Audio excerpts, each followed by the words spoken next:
اگر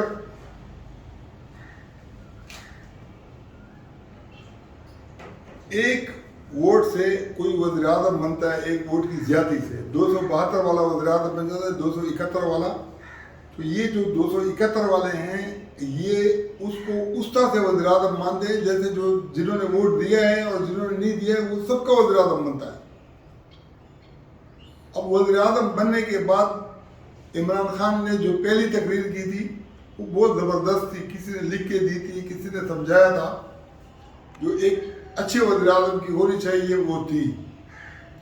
اس طریقے سے جب وہ اپوزیشن کے اندر تھا اس وقت بھی ایک زبردست تقریر اس نے کی تھی، جس میں مولانا صاحب کے پاس جانے کے لیے، سب کے پاس جانے کے لیے کہا تھا کہ بھئی امریکہ کے ہم یہ جو ڈرون اٹیک ہیں اس کے خلاف ہم کھڑے ہو جائیں۔ لیکن مسئلہ یہ ہے کہ یہ جو اس نے باپ کے لفظ کا استعمال کیا کہ وزیر اعظم باپ ہوتا ہے، تو کسی کو تانا دینا بہت غلط بات ہے، لیکن باپ کا جو لفظ ہے یہ بہت احترام کا لفظ ہے۔ عمران خان کے ہاں مجھے لگتا نہیں ہے کہ باپ کے لفظ کی اس کے پاس اتنی قدر ہو، کیونکہ وہ جب باپ آفیشلی نہیں تھا، قانونی طور پر نہیں تھا، اس وقت ان کے اوپر ایک دعویٰ کیا گیا کہ یہ میری سیتا وائٹ نے دعویٰ کیا امریکہ کے اندر کہ یہ میری بیٹی ٹیرن کا باپ ہے۔ وہ ابھی بھی اس کی جو چھوڑی ہوئی بیوی ہے جمائمہ خان، وہی اس کو پال رہی ہے۔ اب اگر اس طرح سے باپ اور بیٹی کے اندر رشتہ ہوتا ہے تو وہ تو احترام کا تو نہیں ہو سکتا ہے۔ دوسرے باپ کا رشتہ اس کا پھر جب ریام خان سے جمائمہ خان سے شادی ہوئی تو اس کے 2 بچے قاسم اور سلیمان یہ اس کے باپ بن گئے۔ پھر ان کی ماں کو چھوڑا، اب وہ لندن کے اندر اپنی ماں کے ساتھ رہتے ہیں، لیکن ان کی ماں کو دوسرے لوگوں کے رحم و کرم پر چھوڑا ہوا ہے۔ تو ایسا باپ وہ بھی اتنا قابل احترام نہیں ہو سکتا۔ تیسری مرتبہ پھر وہ باپ بنے ہیں ریام خان کے بچوں کے، جس نے اتنی بڑی کتاب اس کی بےعزتی کے اندر لکھ ڈالی۔ چوتھی مرتبہ پھر وہ باپ بنے ہیں یہ بشرا بی بی کے بچوں کے۔ جب شادی کی خبر پھیلی تو ان کے بچوں نے کہا کہ یہ ہماری ماں کے خلاف سازش ہو رہی ہے، ان کو بدنام کیا جا رہا ہے۔ تو اخلاقی طور پر ایسی باتیں وہ اس لیے کرتا ہے کہ اس کو باپ کی عزت کا اس طرح سے پتہ نہیں ہے کہ باپ کو لوگ کتنی عزت دیتے ہیں۔ جن کو رشتوں کا پتہ ہوتا ہے وہ پھر باپ بننے کے لیے اس طرح سے دعوے بھی نہیں کرتے ہیں۔ یہ جو عمران خان صاحب ہیں، اگر وہ اپنے سے پہلے والے وزیر اعظم میں سے کسی کو باپ کا درجہ اس نے دیا ہو، یا اپنے سے بعد والے میں سے کسی کو باپ کا درجہ دیا ہو، تو پھر آدمی پھر بھی کہہ سکتا ہے کہ چلو یار بیچارے کے اندر خلوص ہے، لیکن اس کے اندر تھوڑا سا بھی دماغ نہیں ہے جس پر وہ کچھ سوچے کہ میں جو بول رہا ہوں یہ کوئی قابل عمل چیز بھی ہے یا نہیں ہے۔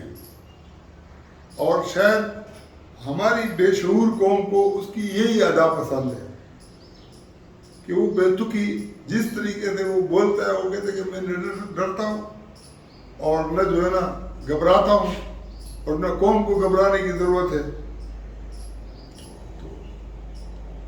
خوف اور گھبراہٹ یہ انسان کی فطرت کے اندر داخل ہے. اللہ تعالیٰ نے قرآن کی آیات کے اندر کہا ہے کہ انسان جو ہے نا خوف بھی کھاتا ہے, انسان جو ہے نا ڈرتا بھی ہے, انسان گھبراتا بھی ہے, انسان کے اندر یہ کیفیات آتی ہیں. اگر یہ کیفیات کسی میں نہیں ہوں تو یہ اس کی بہادری کی علامت نہیں ہے, یہ اس کے فطرت کے بگڑنے کی علامت ہے. کہ جس کی فطرت سلامت نہ ہو وہ جو نا یہ کہہ سکتا ہے کہ میں نہ گھبراتا ہوں نہ خوف کھاتا ہوں. حالانکہ یہ تو طبعی چیزیں ہیں, انسان کے اندر اللہ تعالیٰ نے ودیت کی ہوئی ہے. اب یہ اپنے چھوٹے دماغ کی وجہ سے جو جس طرح کا وہ چل رہا ہے, ایک ہوتا ہے ہوشیار اور ایک ہوتا ہے چالاک. ہوشیار ایک اچھی انسان کا اچھی فطرت والا انسان ہوتا ہے, اور چالاک ایک بد فطرت انسان ہوتا ہے, بری فطرت والا انسان ہوتا ہے. بری فطرت انسان والا جب کوئی اپنی چالاکیاں دکھاتا ہے تو اس کے اندر انتہائی کم عقلی کا مظاہرہ بھی کبھی کبھی کر لیتا ہے. اور جو ہوشیار انسان ہوتا ہے وہ بعض اوقات دو کا کہا جاتا ہے المؤمن غر الکریم. تو اس جو جہاں اس کے عقل کے اندر کمی ہوتی ہے اس کو وہاں پر سادگی سے تعبیر کیا جاتا ہے کہ وہ سادہ ہے. یعنی مومن جو ہوتا ہے وہ سادہ ہوتا ہے اور ہوشیار ہوتا ہے, اور جو منافق ہوتا ہے وہ چالاک ہوتا ہے اور کم عقل ہوتا ہے. عبداللہ ابن ابی نے چالاک تو بہت تھا لیکن کم عقل اتنا تھا کہ اپنے بیٹوں کے ہاں بھی اس کی عزت نہیں تھی. جو عزت کمانے کے چکر میں تھا وہ اتنا اس کی بےزتی ہو گئی کہ اس کے بیٹے بھی اس کو عزت دینے کے لیے تیار نہیں تھے. اور رسول اللہ صلی اللہ علیہ وسلم ہوشیار تھے, اور جہاں جو ہے نا کسی ماحول سے آپ نے متاثر ہو کر سادگی کا مظاہرہ کیا ہے تو وہاں اللہ تعالیٰ نے آپ کی رہنمائی کی ہے.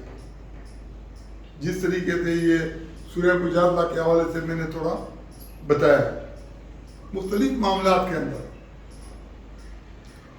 تو جو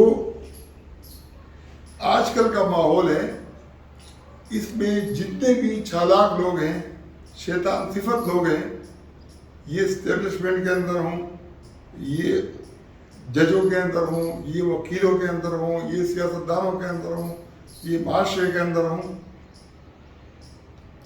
انہوں نے اپنے کنٹرول کے اندر ساری چیزیں لے لی ہوئی ہیں. آج اگر ہم اپنے ملک کو فساد سے بچانا چاہتے ہیں تو عوام کے مفاد کے اوپر اپنے لڑائیں یا خود لڑیں, عوام کو نہ لڑائیں. نہ عوام انشاءاللہ لڑے گی. جو ان کے کرائے کے بے شعور لوگ ہیں وہ ایک دوسرے کو ڈنڈے ماریں, یہ ان کی مرضی ہے. عوام کے لیے کچھ کرنا ہو تو پاکستان کے اندر عوام کو دو چیزوں سے تکلیف ہے, ایک جاگیردارانہ سسٹم سے اور ایک سرمایہ دارانہ سسٹم سے. جاگیردارانہ سسٹم کے اندر جو لینڈ مافیا ہے, انگریز نے جن لوگوں کو جاگیریں دی تھی, انگریزی قانون کے تحت جن جرنیلوں کو 100 مربع زمینیں دی جاتی ہیں, 100 ایکڑ زمینیں دی جاتی ہیں, یہ عوام کا استحصال ہے. نوابوں سے لے کر جرنیلوں تک اور سیاستدانوں تک مریم نواز کہتی تھی کہ بیرون ملک تو کیا میرے اندرون ملک بھی کوئی جائیداد نہیں ہے. اب جب اس نے اپنا ٹیکس شو کیا تو اس کی ساری کمائی اس نے جو ہے نا زمینوں سے شو کی کہ زمینوں سے میں نے اتنا کمایا. تو اتنی جلد یہ اتنی بڑی جاگیردار کیسے بن گئی؟ اگر اس ملک کو بچانا ہے